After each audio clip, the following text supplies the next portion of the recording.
Shalom, peuple de Dieu. Que le Seigneur vous bénisse. Je m'appelle Daniel Joël.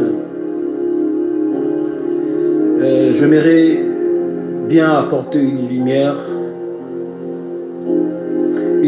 sur des révélations et des prophéties que nous attendons pendant tout ce temps. Ayant le ministère prophétique, et comme la prophétie est une lumière, j'aimerais apporter une lumière. Pendant ce temps, nous entendons de prophéties qui sortent par-ci par-là en ce qui concerne la fin du monde.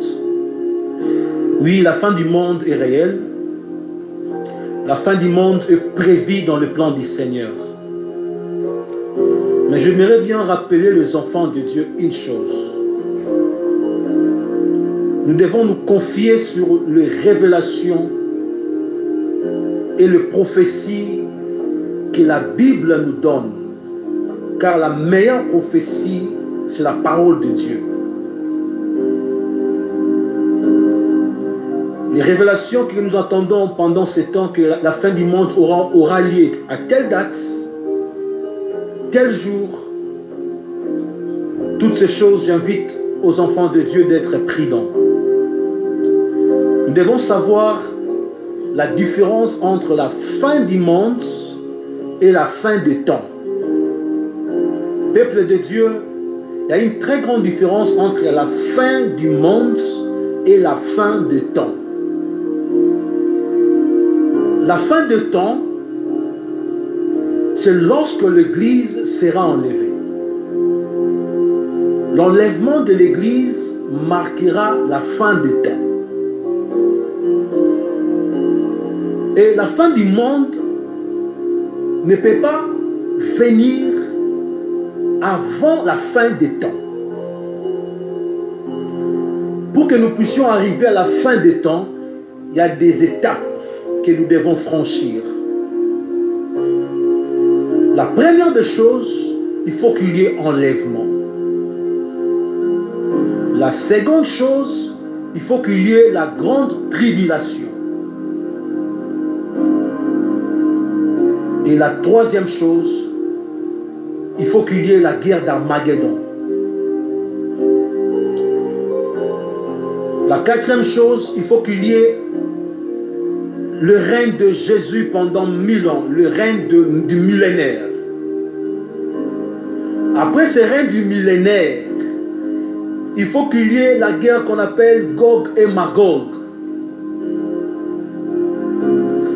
Après cette guerre de Gog et Magog, il faut qu'il y ait la seconde résurrection.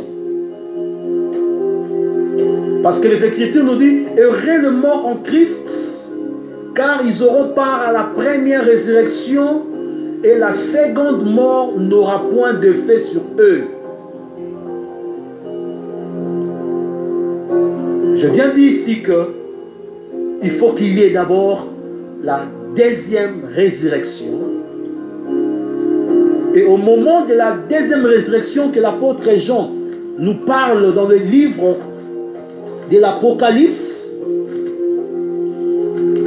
les Écritures nous disent dans le livre d'Apocalypse, précisément l'Apocalypse 20, il dit, puis je vis un grand trône blanc, 21, on dit, puis je vis un grand trône blanc, et celui qui était assis dessus, la terre et le ciel s'enfuirent devant sa face, et il ne fut plus trouvé de place pour eux. Et je vis le mort, le grand et le petit, qui se tenaient devant le trône. On dit, deux livres furent ouverts, et un autre livre fut ouvert. C'est lui qui y est le livre de vie. Et les morts furent jugés selon leurs œuvres, d'après ce qui est écrit dans ce livre. À 13, on dit, la mer rendit le mort qui était en elle, la mort et le séjour de mort rendirent le mort qui était en eux, et chacun fut jugé selon ses œuvres. Et la mort et le séjour de mort furent jetés dans le temps de feu. C'est la seconde mort, le temps de feu. À 15, on dit, quiconque ne fut pas trouvé écrit dans le livre de vie fut jeté dans le temps de feu. La fin du monde ne peut pas venir avant toutes ces choses. Il faut qu'il y ait la seconde résurrection et il faut qu'il y ait la seconde mort. La seconde mort va intervenir lorsqu'il y aura la seconde résurrection. Qui vont participer à la seconde mort? Ce sont ceux-là dont les noms sont absents dans le livre de vie. J'aimerais bien rappeler aux enfants de Dieu ceci. La parole de Dieu est une richesse. La parole de Dieu est la meilleure prophétie. Je ne suis pas là en train de contredire les prophéties que j'entends pendant ce temps, mais je vous pousse de se comporter. Je vous pousse d'avoir une idée lorsque l'apôtre Paul nous dit examiner toute prophétie. Et l'examen de la prophétie s'est fait qu'au travers de la parole. Toute prophétie qui peut venir aujourd'hui, qui vous annonce la fin du monde avec une date, cette prophétie n'est pas de Dieu.